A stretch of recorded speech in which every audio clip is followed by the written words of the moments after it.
আরেকটা কনসেপ্ট আছে, সেটা হলো যে আল্ট্রাসনোগ্রাম ভার্সেস আল্ট্রাসনোগ্রাফি। এই দুটো আসলে কী জিনিস? দুটো একই জিনিস। তো গ্রাফি, ফটোগ্রাফি মানে আমাদের দেখা হয় স্ক্রিনে আল্ট্রা করে, আর আল্ট্রাসনোগ্রাম মানে যেটা আপনার রিপোর্ট। তো এটা হলো যে আল্ট্রাসনোগ্রাম আর গ্রাফির মধ্যে পার্থক্য। রোগীরা অনেক সময় কনফিউশনে পড়ে যান যে চলো আল্ট্রাসনো গ্রাম করে আসি। নো, আল্ট্রাসনোগ্রাফি হবে, ঠিক আছে?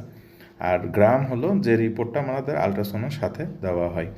তো প্রেসক্রিপশনে আমাদের সাধারণত লেখা হয় যে ইউএসজি অফ মানে আল্ট্রাসোনো অফ অমক, লিভারের, কিডনির বা কেইউবি রিজন বা হোল অ্যাবডোমেন, পুরা পেট, লোয়ার অ্যাবডোমেন, তলপেট, ঠিক আছে? থাইরয়েডের হতে পারে, মাস্কুলো স্কেলেটাল হতে পারে, ঠিক আছে? সেন্ট্রাল ভেনাস লাইন বা আমাদের যখন এখানে আইসিইউতে আমাদের লাইন করা হয়, সেন্ট্রাল ভেনাস লাইন বলে, ওখান থেকে বিভিন্ন রকম যাওয়া আসা। আচ্ছা, যাই হোক, ওর ভিতর না যায়। ব্রাকিয়াল ব্লক অ্যানাস্থেশিয়ার একটা গুরুত্বপূর্ণ জিনিস, আল্ট্রাসোনো গাইডেড। তো এটা আল্ট্রাসোনোগ্রাফি। এই গ্রাফি মানে ফটোগ্রাফি আপনি দেখছেন। তো দিস ইজ আল্ট্রাসোনোগ্রাফি, আর রিপোর্টটা হলো আল্ট্রাসোনোগ্রাম। তো এই দুইটা হলো কনফিউশন থাকে যে আসলে বলবোটা কি।